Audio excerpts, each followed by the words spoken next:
This is the Wise Owl 2 coming at you from the Sea Where I Live. This is part 3 of 4 of looking at chemical symbols for the beginner or anybody who wants to study it, but it is usually for the beginner. How confusing it can be when you look at a periodic table of elements for the first time. You see that some things look the same, but they're not. Let's start, for example, with the capital C for carbon, with an atomic number of 6, and a capital F for 9 for fluorine. Okay? C for carbon, and F for fluorine. F-L-U-O-R-I-N-E for fluorine, and number 9. Okay?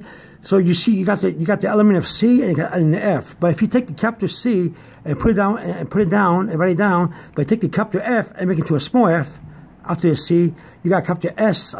You have a capital C and a small f, and now you no longer have C6 and 9 and F9. Now you have capital C and a small f, 98 atomic number. And capital C and small f is for californium. Californium. Capital C-A-L-I-F-O-R-N-I-U-M. Okay, and if you got now you have let's take capital N for 7 for nitrogen, capital P for phosphorus, 15 for atomic number. Phosphorus is spelled capital P-H-O-S-P-H-O-R-U-S. You have right here P-H-O-S-P-H-O-R-U-S.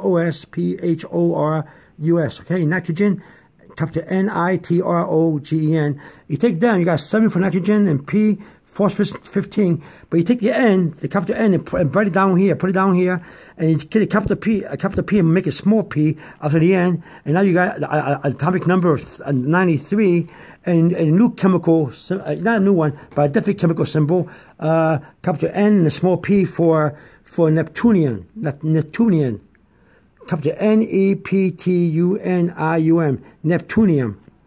Okay, let's say you got capital B for boron and capital K for potassium. So 5 atomic number for boron, and K, potassium is 19.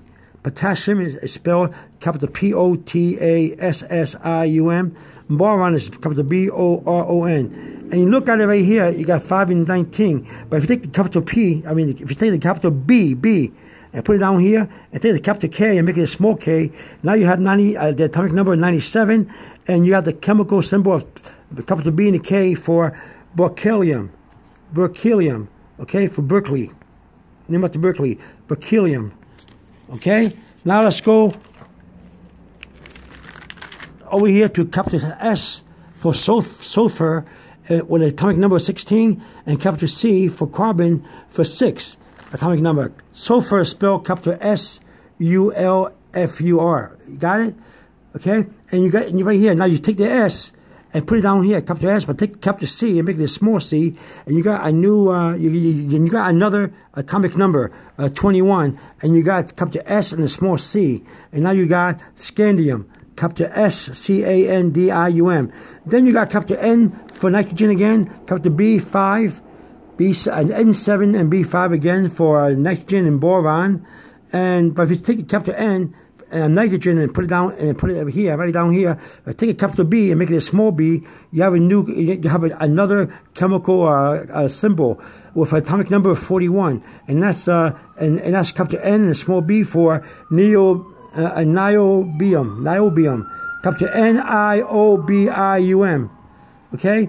Now if you take capital C for carbon with a 6 atomic number, and capital S for sulfur was 16 atomic number. As you see right here, sulfur, capital S-U-L-F-U-R. And you take the capital C and you put it down here, and you take the capital S and make it a small s. Now you got cesium, capital C-E-S-I-U-M, and you got the atomic number of 55. You got it? You see how it is? Now we got one more. Now we got part 4. This is part 3 of 4. Number 4 is the last one, and I got everything in the periodic table. Not every chemical symbol, but the confusing ones. You could tell by the way I'm doing it. It's more confusing this way in the beginning. Now you know, okay? All right, this is Wise Owl 2 coming at you from the Sea Where I Live. Over and out.